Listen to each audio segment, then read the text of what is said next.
So Dave, we talked about seeing the unseen. May God grant us this eye which sees those in need around us. We talked about immigrants, refugees, but then there's another category that might seem accomplished, not in need, might seem okay, satisfied, fulfilled. And these are the near neighbors and the professionals. But guess what? They need us as much as they do, because we have something to offer.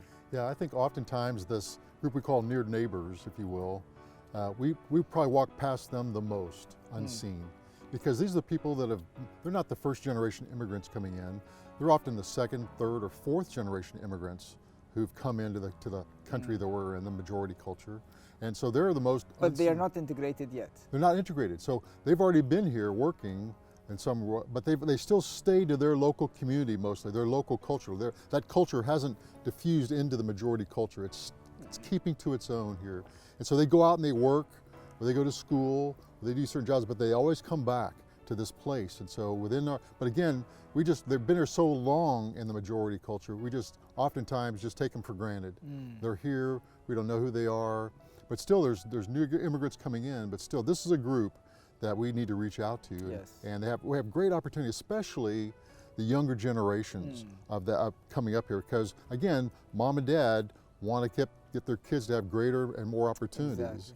But so oftentimes the younger generation are the ones who are saying, I kind of like this new culture. I really don't. I don't want to be necessarily only part of this. They still have the identity crisis, so that's something we could address as well. But when we were talking about professionals, I loved the example of Daniel, the biblical example of Daniel, and how God used him in the foreign land to be a blessing in the kind of the most dangerous places and the hardest empires in world history, right? Yeah. Again, God brought him there for a unique time, for a unique purpose. Again, to the best of the best, so to speak, to be there. Creme de la creme. The creme de la creme. And they proved, I mean, again, God used that. He used, for instance, a Queen Esther moment, same kind of situation, brought her into a place of influence.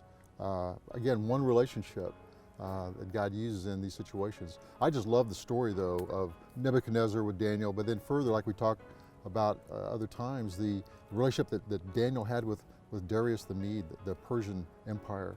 There seemed to be such a close relationship there of real friendship, real relationship, where when Daniel goes into the lion's den, Darius is saying, Daniel, are you okay? Basically, he's concerned, there's this concern, and Daniel says to him, don't worry, O king, my God has protected me. You know, so there's just that's the kind of relationship that can start, again, just one relationship. So one person from Judea was speaking directly to the Babylonian emperor and then to the Medo-Persian king. And guess how was he influential in those major world empires? It's just only God could do these things, right? God takes all of our relationships. We don't know which relationship God will take and use further into a whole nother culture, a whole nother community, a whole nother whatever it might be. So and even one is enough, because you never know who and how will this person reach and impact. You have no idea. That's why God just asks us to be faithful, to build relationships, and to show the love of Christ, and to verbalize who He is. And then He takes that, and He's only the one who could have multiplied that the way He had. And so that's what's fun to watch. Amen.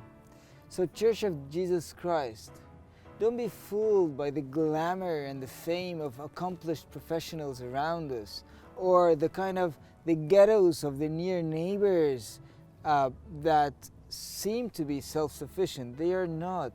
Professionals need the church as much as any other person, and start to build relations. Reach out to them, because who knows, when they come to Christ and be impactful in the kingdom of Christ, who knows the impact that they could do. And don't worry about them being accomplished or satisfied. Everybody has this spiritual thirst, and we are to be faithful, reach out to them, and God knows how to take it from there. God bless you.